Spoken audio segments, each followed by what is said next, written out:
Do you want your glasses? No. Okay. I don't need them.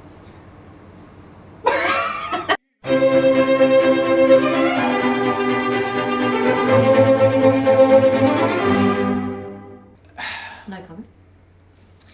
I think it's maybe too inflammatory a subject.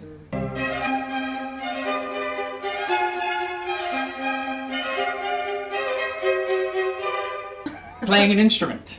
Yes. Go on. I can play the piano and the cello. So I started cello at the age of 8 in grade 3. Moodlighting. So you started playing piano at 3? No. 4? In the grade 3, at Okay. the age of 8. And you did an ear test. Did you have one of those in Perth? I did not. They didn't give you an ear test and say, can you tell a high note from a low note? Not that I remember. Well, they did it with... It's probably why I sing so out of tune now. No comment. You don't sing out of tune. I've never noticed that. I hide it very well. Yeah, so at our school we had an ear test. If you could tell a high note from a low note, they put 4 of you in a class together and you learned the piano.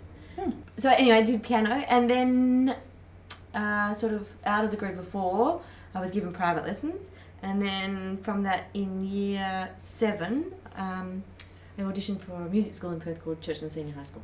Right. And I had to play a group instrument, so ensemble instrument. So yeah, I chose the cello and went on to play the cello at Buckingham Palace for Prince Charles. On the cello he used to own, which made him cry. No big deal. Speaking about being a hard worker, Yes. and being very good at your job, Yes. You do tend to corpse on stage quite a lot. It's been known to happen. Yeah. What's Have with we that? What's with that? Oh, were you about to say, have we ever had something like that on stage? Yes, well, I can tell you a story about the time that we were doing Magic Flute together, and we got to the very end, and we both come on through the auditorium and to marry each other. to marry each other. It's a big scene. Tamina. And Tamina. and so I come through the door, Oh my God, and John, I I'd go forgotten down, all and I about walk that. up onto the stage, and I walk to the center of the stage where you should be, and I look, and I'm like, she's not here. I'm like, just keep going, John. And I turn, and Sarastro is standing up on the and sorry. I look at him, and I'm like, and I start walking up the center of the wedding. stage, That's and our all wedding. the chorus are singing in their their cheese slices. Oh my God. And I walk up, and I turn around, and I just stand there. Okay. Looking dead forward, and then all of a sudden I see your head peeking around from one of the choristers, looking very sheepish. No, I came through the auditorium. I know, that's where you were supposed to come through. I know. But you didn't come on until it was like halfway through the scene. I know, but like almost beyond the I do. I know. But in there's a compliment in here somewhere. I know. Because honestly, this You were is just not, taken with the music. I really was. I know. I really was. I was standing there going, and it's the chorus. It's that divine chorus at the end, and I was standing there going, Oh, this "Oh is beautiful. God, this is so beautiful. They sing it so beautifully." Oh, I know this bit. What's this? It sounds familiar.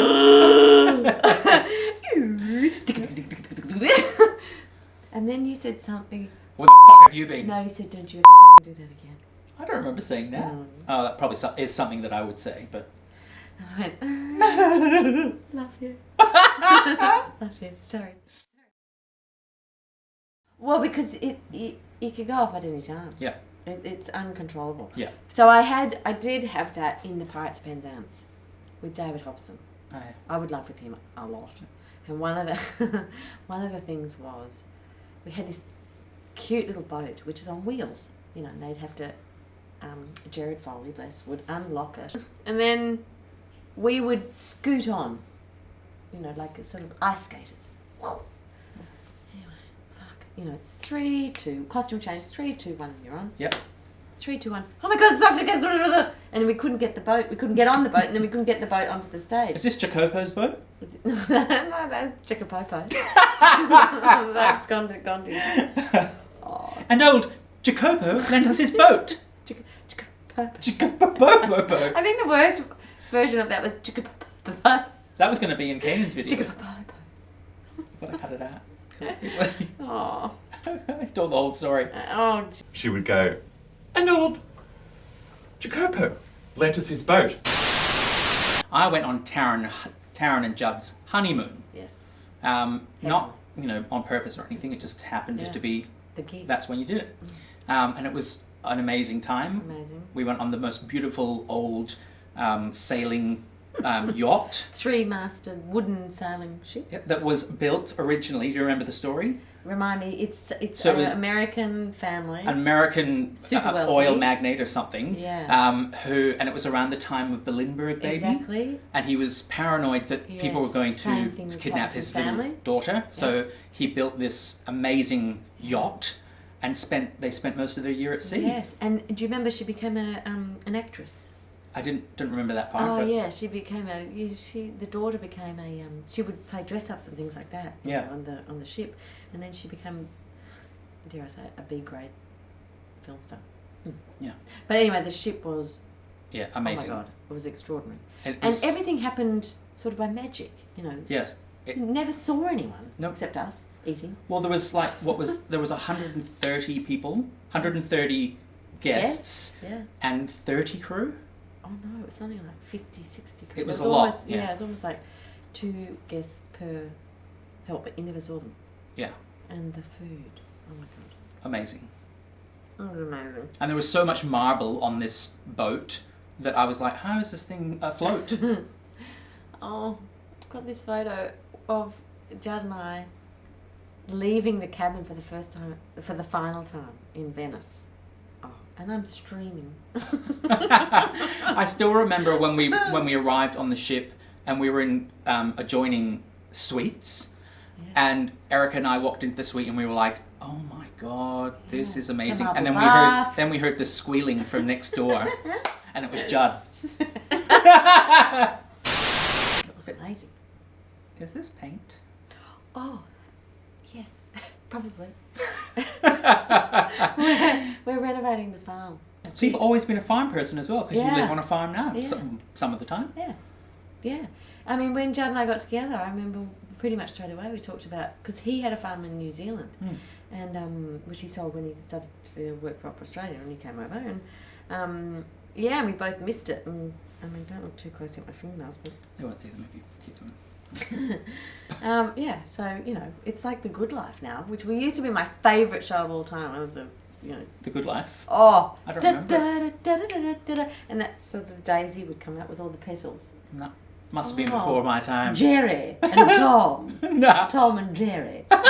And Felicity. Yeah. So there was 2 posh, there was the posh neighbours, and then there were the 2 earthy hippies.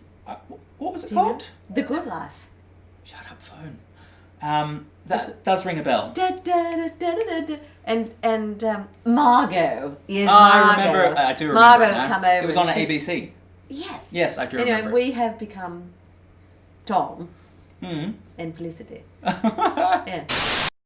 At least you agree with me on something, Jerry. Even if you did start a silly argument in front of Tom and threaten to throw me down the stairs. And, we have chooks, and I gave the kids chooks for Easter. I gave them day-old chooks. And they would look, I mean, Yeah. they sleep inside the house, what can I say? I mean, I have 2 sausage dogs and 1 What, the Kelpie children or and- the chooks? All of them.